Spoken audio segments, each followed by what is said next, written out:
चलिए स्टूडेंट्स, ये देख लो, यही है किताब जिसके लिए मार तुम लोग आफत मचाए थे, गणित मंजरी की किताब। इस गणित मंजरी की किताब से मैंने 2.1 उस दिन आप लोग को करा दिया था। आज हम आपको कराएंगे एक्सरसाइज 2.2।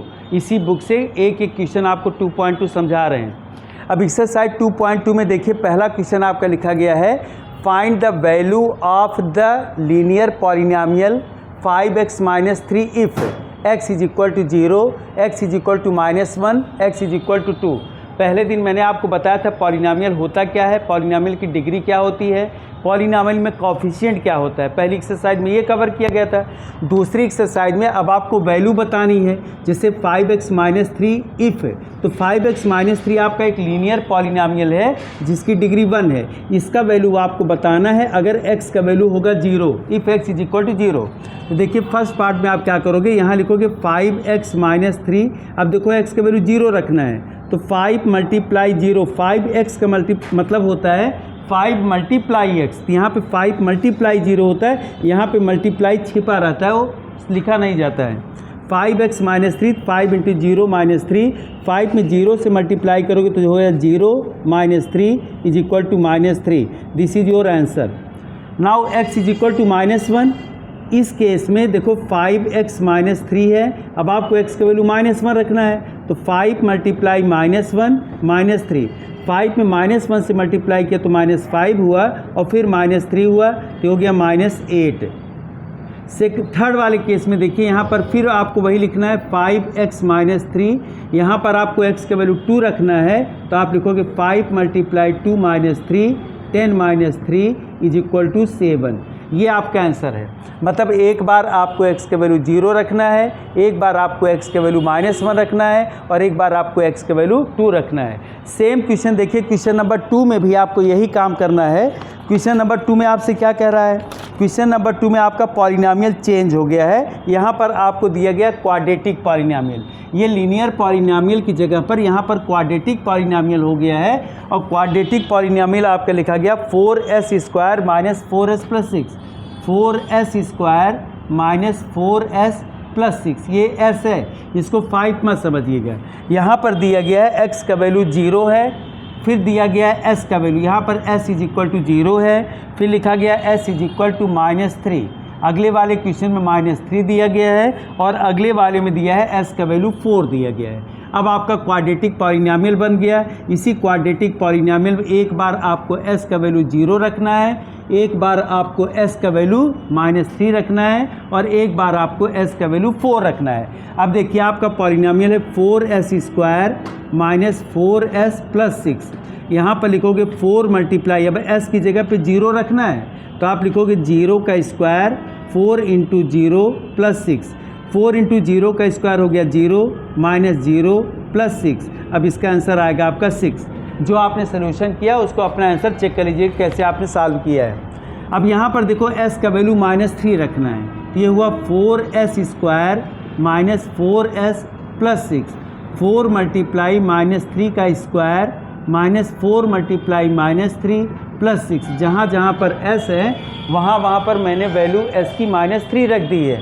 अब यहाँ पे देखो 4 × -3 का अगर स्क्वायर, किसी भी निगेटिव का स्क्वायर करिए तो वो पॉजिटिव बन जाता है, तो हो गया 4 × 3 9, 3 3 जा 9। अब ये पॉजिटिव का हो गया, ये -4 -3 तो हो जाएगा +12, और ये +6 है, तो ऐसे लिखोगे +6।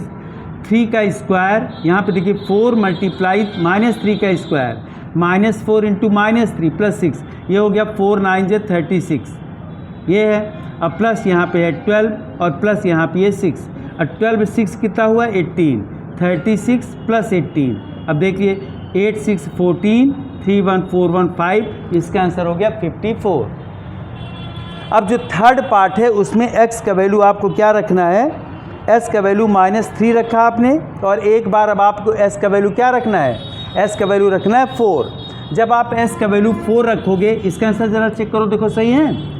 इसके बाद अगला देखो s का वैल्यू, यहाँ पर s लिख दोगे, s = 4 रखना है आपको। जब s का वैल्यू 4 रखना है तो देखो 4s² - 4s + 6, तो यहाँ हो गया 4 × s का स्क्वायर, मतलब 4 का स्क्वायर, -4 × 4, अब प्लस ये हो गया 6, तो 4 का स्क्वायर 16, 16 4 जा 4 का स्क्वायर 16, 16 4 जा 64 माइनस 16 और ये हो गया प्लस 6। यहाँ पे क्वेश्चन था आपका find the value of the quadratic polynomial 7s square minus 4s plus 6।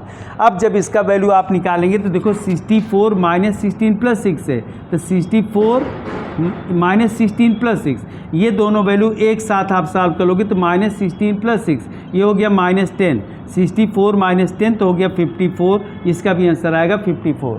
ये वाला क्वेश्चन एक बार फिर से चेक कर लीजिए, 4s स्क्वायर है, फिर है माइनस 4s, देख लो, अब प्लस है 6। यहाँ पर क्वेश्चन दरअसल पहला वाला जो क्वेश्चन था यहाँ पे जो 4s स्क्वायर मैंने लिख दिया है, यहाँ पर होगा जो एनसीईआरटी की बुक में, तुम्हारी बुक में क्वेश्चन है वो है 7s स्क्वायर। क्लियर कर लीजिएगा, जब आप यहाँ पे 7s स्क्वायर लिखिएगा तो यहाँ पे भी 7 आ जाएगा और यहाँ अगले वाले क्वेश्चन में यहाँ पर भी 7 आ जाएगा, तो 4 4 जो 16 मल्टीप्लाई 7 हो जाएगा। अगर आपको कोई डाउट हो तो कहिए, तो फिर से करके दिखाते हैं। ये 4 के हिसाब से सॉल्व हुआ है, अब अगर आप 7 के हिसाब से सॉल्व करते, जैसे यहाँ पे लिखा गया है 7s स्क्वायर, देखो क्वेश्चन मैंने चेंज किया 7s स्क्वायर, जो आपकी बुक है बुक में 7s स्क्वायर ही है, ये 4s स्क्वायर मैंने चेंज करके लिखा था। जब 7s स्क्वायर करोगे तो यहाँ पर 7 हो जाएगा, यहाँ पर भी 7 हो जाएगा, ये 4 4 जो 16 16 7 जब 112 हो जाएगा, 112 माइनस 16 प्लस 6 यहाँ हो जाएगा 112, 112 माइनस 10 तो ये वैल्यू हो जाएगी आपकी कितनी, 102 हो जाएगा। जब यही वैल्यू आपने -3 रखा है तो यहाँ पर 7 हो जाएगा, देखो ये हुआ 7, तो यहाँ पर हो गया 7 मल्टीप्लाई 9, तो 7 9 जो कितना हो गया 63, 63 प्लस 12 प्लस 6, अब ये पूरा ऐड करोगे तो आपका 81 हो जाएगा, ये आपका आंसर है।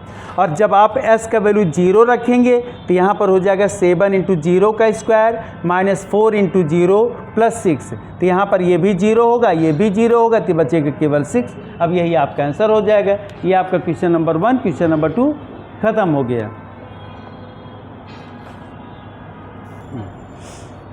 देखो एक बात बता दें, जैसे मान लो कि तुम चाहते हो कि हमारा क्वेश्चन ऐसे लगातार आता रहे और चैनल भी ऐसा लगातार चलता रहे, तो बार बार कहना ना पड़े, एक बार जो वीडियो देखिए उसको लाइक कर दो, सब्सक्राइब कर दो, जो जो करना होता है सब कुछ अपने आप से कर दो। हमको इतना पता नहीं कि क्या क्या किया जाता है, लाइक सब्सक्राइब और बेल आइकन जो जो दबाना हो सब कुछ कर दीजिएगा, समझे। जितने लोग देख रहे हो इस सब बात का ध्यान रखिए करना, टीचर का सपोर्ट करना चाहिए। जैसे मान ली कि 2 क्वेश्चन यहाँ पे सॉल्व कर लिए, तब ये ना सोचा करो कि अगला क्वेश्चन नहीं होगा, अगला क्वेश्चन भी सॉल्व किया जाएगा। उसके लिए अगले वीडियो को देखने की डेट देखे रहा करिए, अगला वीडियो ज़रूर ही आएगा। तो नेक्स्ट वीडियो फॉर वाचिंग।